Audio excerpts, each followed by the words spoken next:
잠시 기도하시겠습니다. 하나님 아버지 감사합니다. 오늘 다윗을 통해 주시는 말씀 우리가 받아 먹기를 원합니다. 부족한 입술, 부족한 귀, 부족한 영안을 열어주시고 당신의 말씀만 들릴 수 있도록, 당신의 영광만 드러날 수 있도록 이 시간 붙들어 주시옵소서. 예수님의 이름으로 기도드렸습니다. 아멘. 다시 한번 인사드리겠습니다. 할렐루야. 반갑습니다. 제가 첫 부임한 건 아니고요. 다른 교회에서도 사역을 한번 했었는데 그때는 첫 설교의 자리에서도 이렇게 떨리지 않았거든요. 근데 오늘 좀 많이 떨립니다. 왜 그럴까요? 왜 그럴까요? 많이 떨립니다. 어쨌든 목사님 말씀처럼 또 아까의 찬양처럼 우리가 붙들 수 있는 건 우리 것이 아니라 오로지 주님만 붙들고 또 이 시간 말씀도 주님의 말씀으로만 붙들릴 수 있는 시간이 됐으면 좋겠습니다. 질문을 하나 드리겠습니다. 여러분 샬롬 하십니까? 샬롬 하시나요? 샬롬 뜻이면 평안하다, 평강하다 그 정도에서 멈추는 게 아니라 완전한 평안이죠. 하나님이 주시는 온전한 평강 누리시고 계십니까? 아멘. 감사합니다.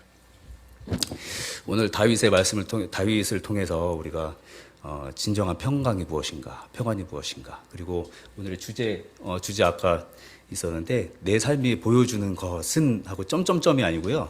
내 삶이 보여주는 것은 하고 물음표입니다. 물음표라는 건 뭐죠? 항상 나한테 물어야 되는 거죠. 내 삶이 보여주는 게 무엇인가? 항상 묻고 경계해야 되고 해야 되는 겁니다. 그래서 다윗을 통해서 우리가 내 삶을 통해서 보여줘야 되는 것이 무엇인가 한번 살펴봤으면 좋겠습니다. 제목대로입니다. 내 삶이 보여주는 것은. 그래서 제가 여러분들한테 내 삶이 보여주는, 여러분들의 삶은 지금 여러분 주변 사람들한테 무엇을 보여주고 계신가요? 누구에게 보여주고 계신가요? 하는 걸 물어본다면 여러분들은 어떤 대답을 정확하게 하실 수 있을까요? 하실 수 없죠. 너무 추상적이고 막막한 얘기입니다. 그죠? 내가 누구냐에 따라서, 상대방과의 관계에 따라서, 상대방은 누구냐에 따라서, 또 때와 장소에 따라서, 방법에 따라서, 무엇에 따라서 내가 보여줄 수 있는 게 너무나도 다른 거죠.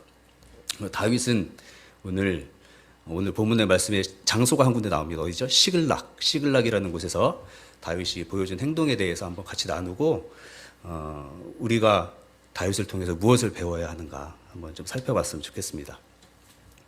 오늘 말씀의 배경은 간단하게 설명하자면요. 다윗이 사울에게 쫓기기 시작하죠. 17장에서 사무엘상 17장에서 골리앗을 무찌르고 18장에서 여인들인가요? 여인들이 다윗은 만만을 죽였다 하는 찬양을 하고 그러고 나서부터 이제 사울은 마음에 시기심이 들기 시작합니다. 그러면서부터 이제 다윗을 시기하고 죽이려고 하고 하는 시도가 계속됩니다. 언제까지요? 사울이 죽을 때까지 다윗을 죽이려고 합니다. 그러던 찰나에 시글락이라는 곳은 다윗이 마지막으로 도피한 곳이죠. 마지막 도피처입니다. 그곳에서 한 16개월 정도를 살았다고 오늘 본문에 나와 있습니다. 오늘 말씀을 통해서 조금씩 살펴보면서 전체적인 상황이나 그런 것들을 좀 이해할 필요가 있어서 좀 살펴보겠습니다. 먼저 5절을 한번 같이 보시겠습니다. 5절입니다. 다윗이 아기스에게 이르되 내가 당신께 은혜를 입었다면 지방 성읍 가운데 한 곳을 내게 주어 내가 살게 하소서. 당신의 종이 어찌 당신과 함께 왕도에 살리이까 하니. 그래서 다윗이 아기스에게 은혜를 구합니다. 은혜를 구하는 건 저희는 이제 은혜 보통 하나님께 받는 거잖아요. 근데 그렇게 진중하게 생각할 필요가 없고요. 아기스에게 간단한 인사 정도로 하는 겁니다. 당신 내가 마음에 들면 성읍을 하나 주세요 하는 정도로 보입니다. 그 정도로 해석하면 좋습니다. 나를 좋게 본다면 이라고 해석을 했을 때 다윗이 의도한 그게 무엇일까? 그게 이제 27장 2절에 보면 나와 있습니다. 2절을 제가 읽어드리겠습니다. 다윗이 일어나 함께 있는 사람 600명과 더불어 가드왕 마옥의 아들 아기스에게로 건너가니라. 그럼 아기스는 뭐가 보이고 있을까요, 지금? 아기스는 다윗만 보이는 것이 아니라 다윗과 함께 있는 600명이 보이는 겁니다. 그럼 28장 1절에 이렇게 써져 있습니다. 그때 블레셋 사람들이 이스라엘과 싸우려고 군대를 모집한지라 아기스가 다윗에게 이르되 너는 발키알라 너와 내 사람들이 나와 함께 나가서 군대에 참가할 것이니라. 아기스는 600명을요 용병으로 보는 겁니다. 자신이 쓸 수 있는 용병으로. 그러니까 다윗은 아기스가 다윗과 함께 있는 600명을 용병이라고 볼 것이라는 것을 알고 있었다는 얘기죠. 그래서 다윗은 아기스에게 잘 보이기 위해서 600명의 용병들이 전투를 잘할 수 있는 사람들, 그런 식으로 보일 수 있도록 잘 배치를 했을 겁니다. 5절에 보시면 이제 다음 절입니다. 5절에 지방 성읍 가운데 한 곳을 내게 주어 내가 살게 하소서. 당신의 종이 어찌 당신과 함께 왕도에 살리이까 하니. 지방 성읍은 다윗은 이제 용병들의 거처를 구하고 있는 거예요. 용병들이 이제 군사기지로 쓸 수 있는 곳을 달라는 얘기입니다. 아기스에게. 그랬대 만약에 다윗이 아기스한테 600명의 군대를 데리고 와서 내가 당신 옆에 있을게요 했다면 아기스가 그 말에 대답을 했을까요? 대답을 하지 못했을까요? 그 당시에 600명이면 꽤 큰 군대입니다. 용병이라면 제대로 훈련받은 군대였기 때문에 함부로 왕의 거치 믿을 수 없는 군대를 내 바로 근처에 둘 수 없죠. 그렇기 때문에 다윗은 아기스의 주권을 맡기는 겁니다. 아기스가 결정하는 대로 따르겠다고 하는 겁니다. 당신이 주는 대로 나는 가겠다. 그리고 아기스는 오늘 본문에 보면 그날 바로 한 지방 성읍을 다윗에게 줍니다. 그곳이 시글락인데요. 시글락이 대강 이제 제가 거리를 보니까 여기서 화성쯤 거리예요. 화성쯤 거리에다가 시글락이라는 성읍에서 살도록 해줍니다. 그 화성 밑에 보면 평택도 있고요. 오산도 있고요, 옆에. 그런 지역들이 지금의 그런 지역들이 그 당시에 아말렉이라는 대적들이 진치고 있던 곳이었습니다. 그 아말렉은 또 블레셋과 싸움이 잦았던 곳입니다. 그러면 이 아기스 왕은 시글락이라는 곳을 다윗에게 줌으로써 외세를 막는 거죠. 그렇게 함으로써 다윗이 외세에 신경을 쓰고 있을 때 본인의 왕도까지 신경을 쓸 수 없다는 것, 그것을 아기스는 알고 있었고 계산을 했다는 겁니다. 정치적이었고 군사적이었고 다윗만큼이나 지혜로운 리더였던 거죠.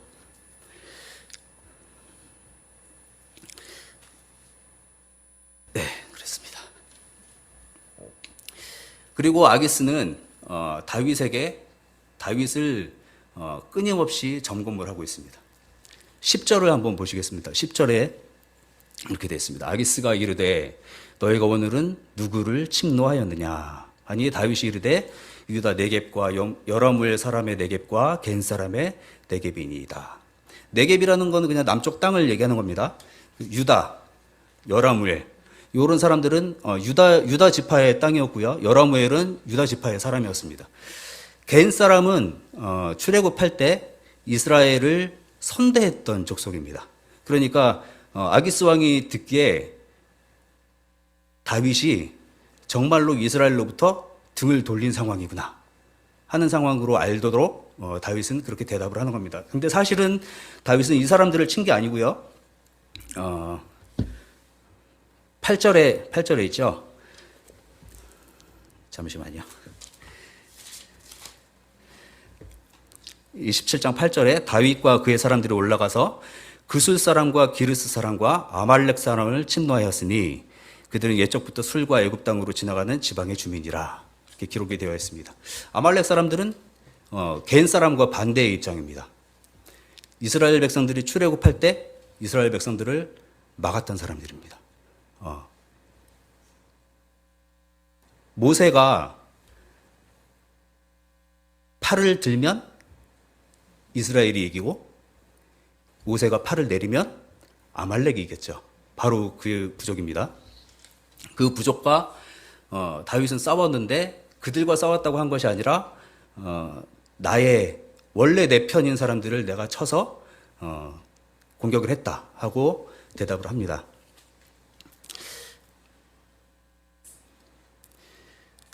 그런 다윗의 상황이 아기스에게 어떤 신뢰를 주는 것 같습니다. 지속적인 16개월간의 상황이.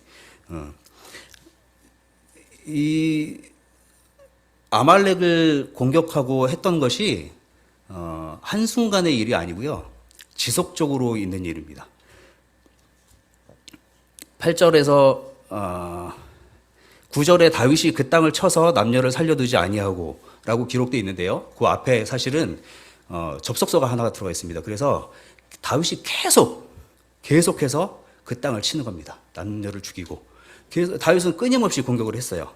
그래서 저희 지금 개역개정 요 성경에는 제목이 붙어 있지 않지만 8절 앞에 보면 침노하는 다윗이라고 제목이 붙어 있는 성경책들이 있습니다. 그래서 다윗이 어떤 방어의 목적을 가지고 있는 것이 아니라 주변의 부족들을 계속 침략을 합니다. 그리고 7절을 한번 보시겠습니다. 7절. 다윗이 블레셋 사람들의 지방에 산 날수는 1년 4개월이었더라. 16개월 동안 지속적으로 그 땅을 침략하고 공격을 했습니다. 그리고 16개월의 그 기간 동안 그런 업적들이 모여서 아기스에게 온전한 신뢰를 얻게 됩니다. 본문을 통해서 지금 이렇게 살펴봤으니까 이제 대강의 상황은 아시겠죠? 다윗이 어떤 지략을 가지고 있었고 어떤 작전을 가지고 있었고 아기스에게 어떤 신뢰를 얻었어야 했나 그런 상황을 좀 알 수 있었을 겁니다. 근데 다윗은 왜 이런 하나님만 의지하고 하나님께서 분명히 중심을 보시고 다윗을 선택하셨는데 오늘의 본문에서는 하나님이 보이지가 않죠. 왜 그럴까? 그러면 우리는 어떤 상황에 대해서 알면 이 사람의 상황을 알면 이 사람이 해왔던 일들과 행동들에 대해서 조금 이해를 할 수 있는 부분들이 좀 생깁니다. 그래서 다윗의 상황을 대강만 보면 그렇습니다.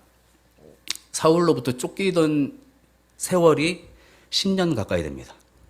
10년 가까이. 처음에 배경 설명드릴 때 말씀드렸습니다. 10년 가까이의 시간 동안 다윗은 사울에게 쫓깁니다. 그 쫓기는 시간이 그저 시기의 대상이었기 때문에 쫓긴 게 아니라 죽이려고 쫓아온 거죠. 죽이려고 쫓아왔고 그냥 원수의 관계가 아니라 사울이라는 사람은 나라의 왕입니다. 나라의 왕이고 다윗은 그 뒤를 이을 기름 부음 받은 자죠. 그러면 사울은 그 죽이겠다는 진심이 어느 정도의 진심으로 드러났을지 그냥 상상할 수 있는 일이죠. 그저 한번 무릎 꿇고 빌고 용서를 구한다고 될 일이 아니고 원인 모를 그 시기를 사울로부터 죽음에까지 이르도록 그렇게 받아왔던 겁니다.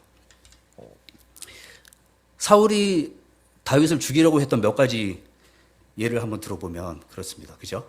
이유 없이 갑자기 악령에 씌어서 창을 던져서 죽이려고 했습니다. 그게 2번이나 있었고요. 또 이러저러한 일들이 많이 있었습니다. 그렇죠? 근데 제가 보기에는 제일 충격적인 게 뭐였냐면 사울이 요나단도 죽이려고 했습니다. 요나단도 다윗을 변호해 준다는 이유 하나만으로 갑작스럽게 요나단을 향해서 단창을 던집니다. 그 정도로 다윗을 시기했었던 것이죠. 이런 극단적인 상황에 놓여 있던 다윗이거든요. 그러면 이런 상황에서 여러분들은 어떤 선택을 하셨을까요? 블레셋이라는 적진에 들어가서 사울을 대적할 수 있는, 왜냐하면 블레셋으로 들어갔을 때 그 소식을 듣고 나서 사울이 쫓아오는 걸 멈췄습니다. 왜냐하면 적국에 들어간 다윗이니까 본인이 손을 쓰지 않아도 되는 것이거든요. 그 정도로 사울은 안심할 수 있는 처지였던 거고, 그곳에서 다윗은 살아남아야 했던 겁니다. 그것이 600명을 아기스에게 보여줬던 것이고, 아기스로부터 신뢰를 얻었어야 되는 일이었던 겁니다.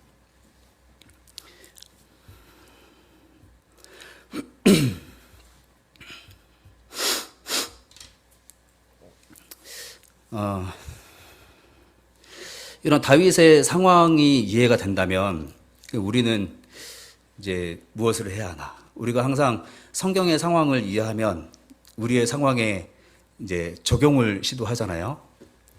그러면 하나님 없는 다윗의 상황을 우리는 어떻게 적용을 해야 하는가? 우리 지금 열방샘 우리 성도 여러분, 또 지금 온라인으로 보고 계시는 우리 평강 성도 여러분들 모두가 다 누구도 상상할 수 없었던, 이 남녘 땅에서는 상상할 수 없었던 어려움들을 겪고 오신 분들이 많으시죠. 어떤 분들은 다윗의 상황보다 더한 상황을 겪었을 수도 있고요.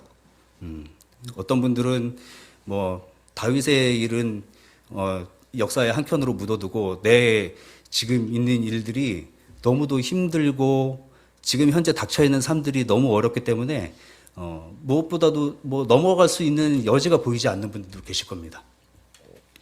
그런 상황에서 우리는 어떤 선택을 해야 하는가?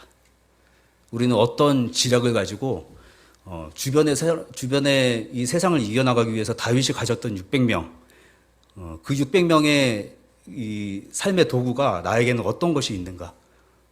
그거를 자꾸 꺼내보려고 하고 찾아보려고 하고 그런 노력을 하지 않으시나요?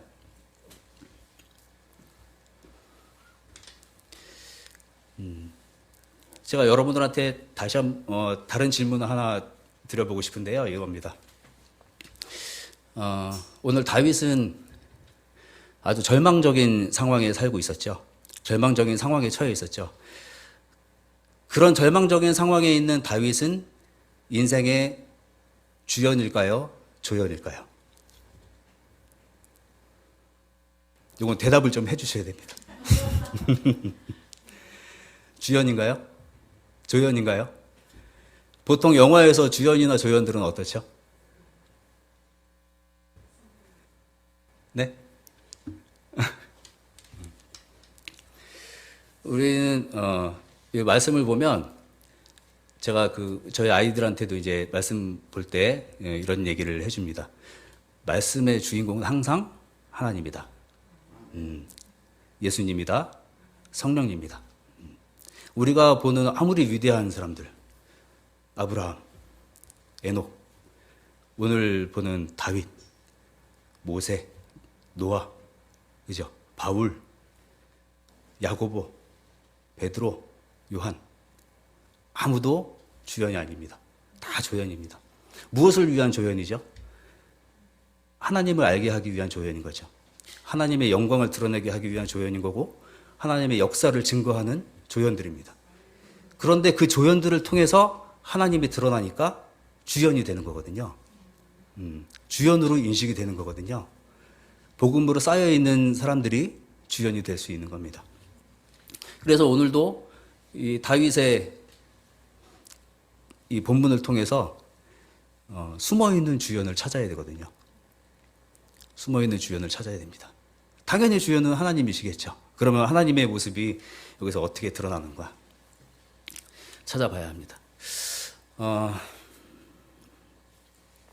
먼저 블레셋을 다시 한번 좀 살펴봐야 하는데요.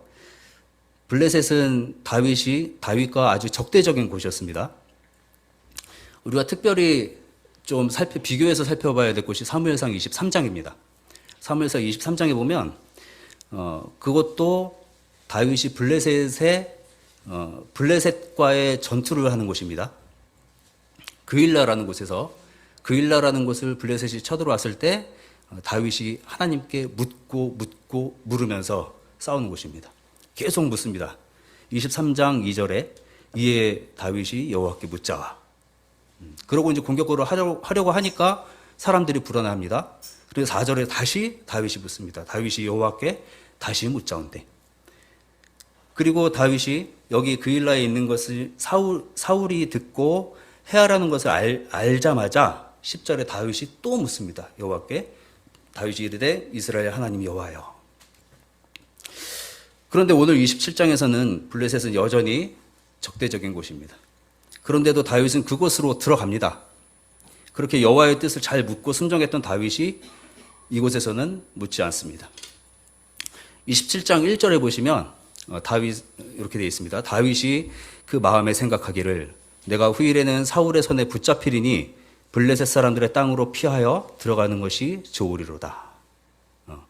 7년에서 10년 정도의 시간 동안 왕에게 쫓기는 신세였지만 다윗이 마지막에는 아마도 모든 것들이 무너져 내리는 시간이었던 것 같습니다. 이 시기에는 하나님께서 중심을 보시고 또 사무엘을 통해서 선택받았던 그 다윗이 물맷돌 몇 개 가지고 골리앗하고 대적했던 다윗인데요.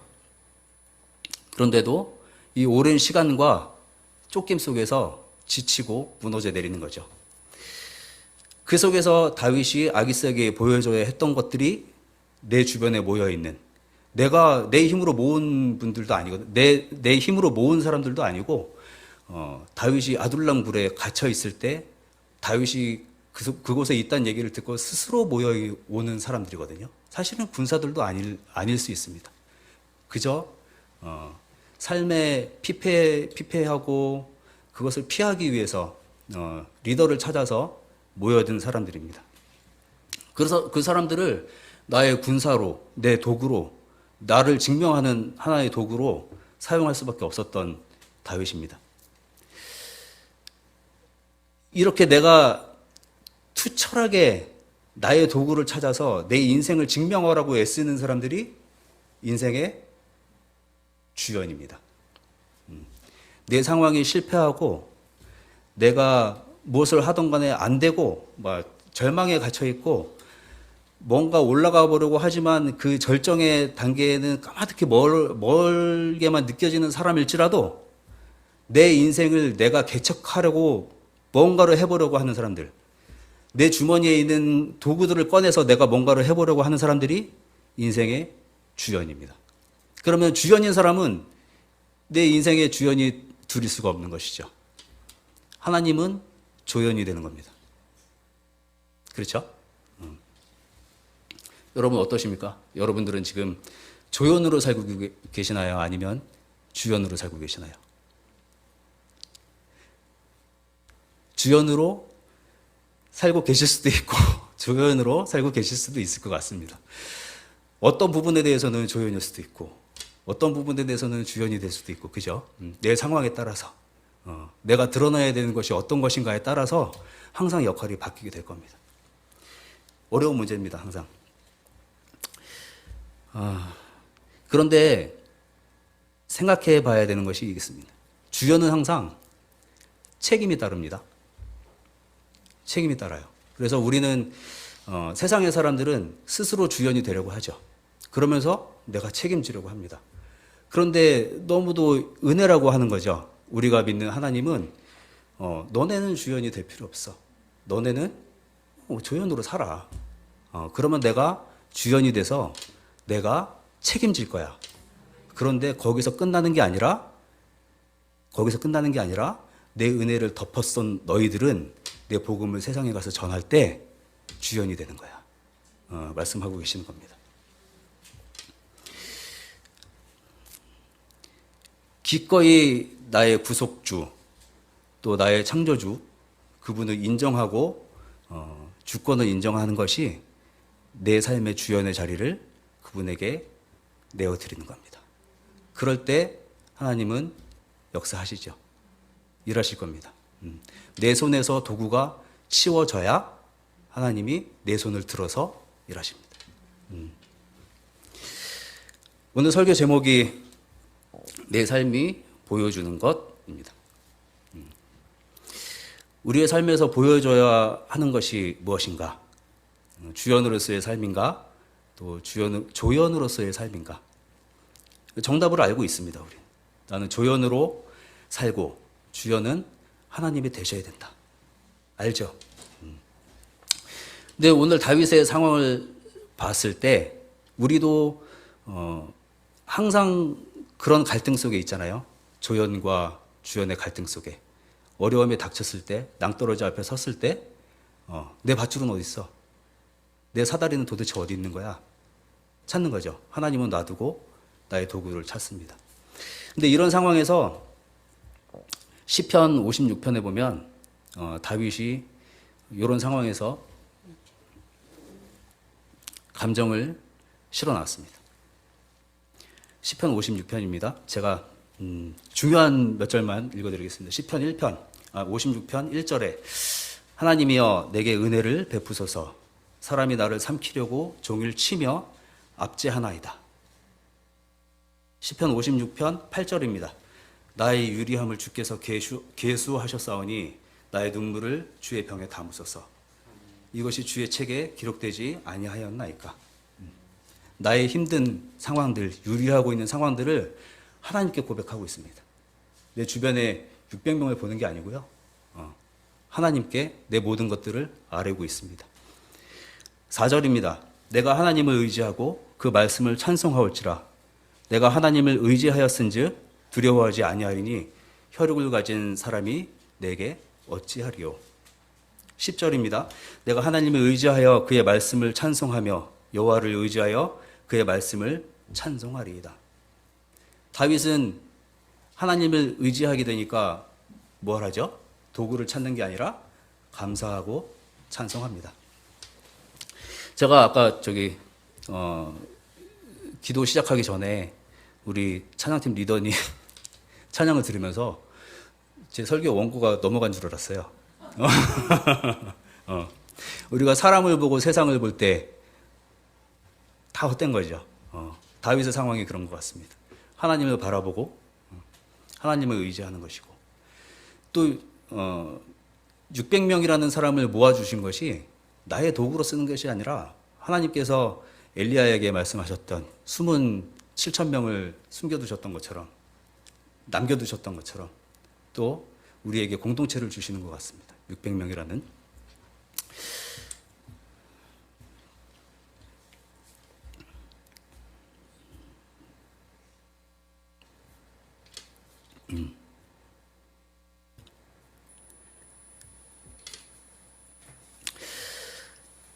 그래서 오늘의 본문을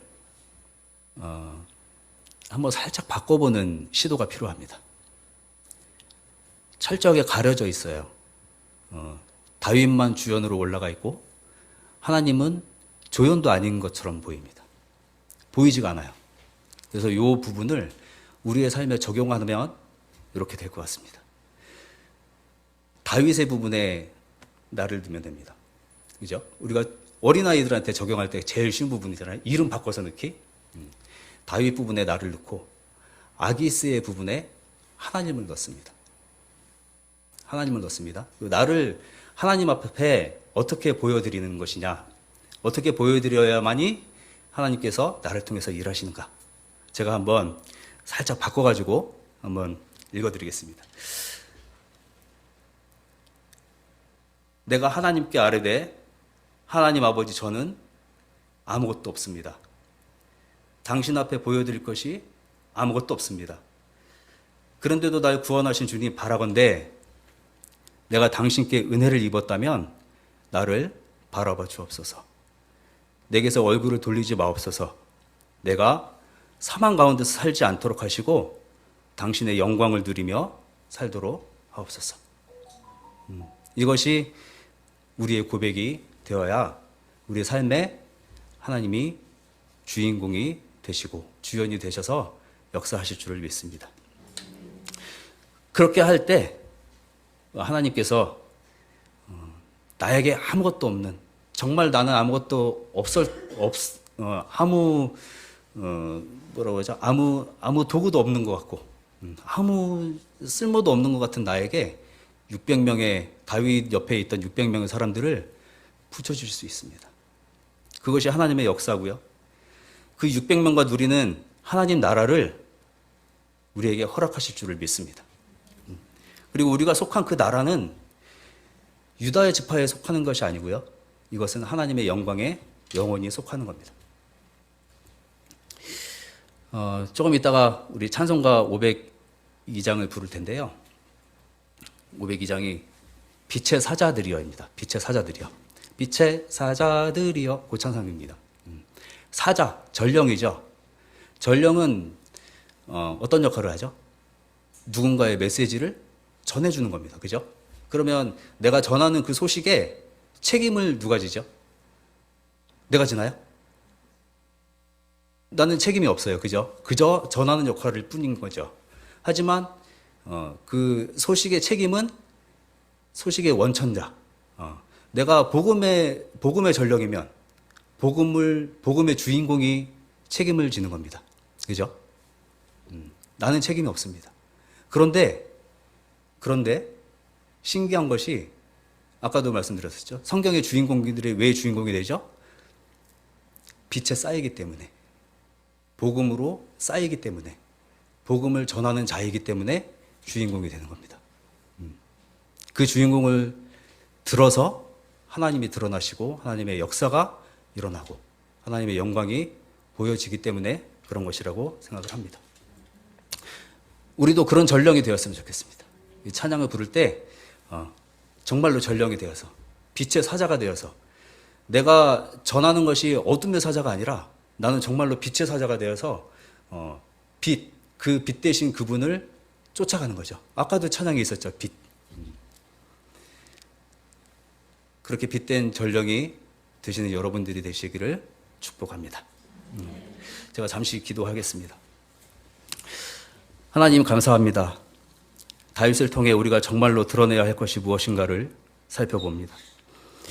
아무것도 가진 것 없지만 주님 주신 그 사랑만 드러내는 삶 살도록 하옵소서. 절망적인 상황이지만 주님의 넘치는 그 은혜를 흘려보내는 삶 살도록 하옵소서. 그저 전령일 뿐이지만 당신의 빛을 가리지 않고 온전히 세상에 전하는 삶을 살도록 하옵소서.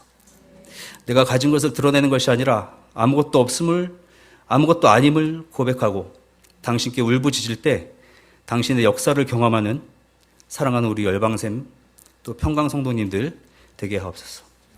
당신의 역사를 믿습니다. 당신의 주제를 믿습니다. 당신의 주권을 내어드립니다. 예수님의 이름으로 기도드렸습니다. 아멘.